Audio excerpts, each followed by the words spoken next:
you realize how amazing he is.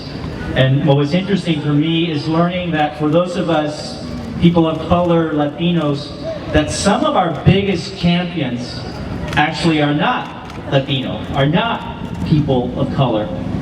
And many of them are actually members of the LGBT community, because I think there's something about being queer that makes you understand oppression and discrimination.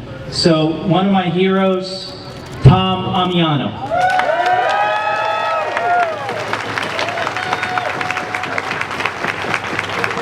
Thank you so much, and thank you to Supervisor Campos, because I know he feels this in a much different way than when you're on the campaign trail. I know I taught school in the mission at Buena Vista when it opened in 1969. There was a big pushback about bilingual. Many of the other principals with different backgrounds in the mission did not want to have bilingual classes, did not want to give free lunch to kids who are undocumented. So we have come a long way.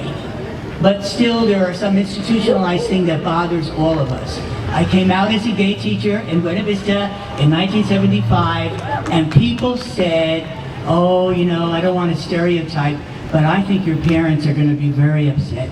I think the Latino parents, you know, this and that. And I went to school the next day, and they welcomed me. They invited me into their homes, and they put my picture up on the refrigerator from the San Francisco Examiner.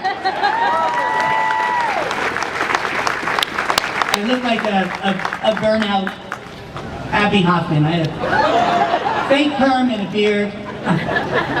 So I knew what acceptance was, and I also knew that sometimes people try to stir up other people.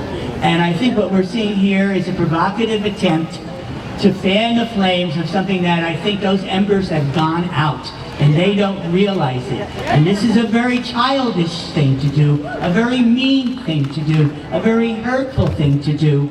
And our reaction should not, as so many people have said, enable them, but is to embrace them. Look at the church in South Carolina.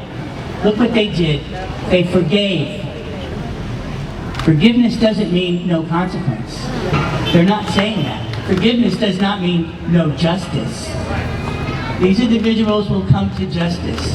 And what I would like to do is echo the call for restorative justice and embrace them and teach them and call them out. And maybe if you close the door, I might do a little of this, but that's just me. Thank you so very much.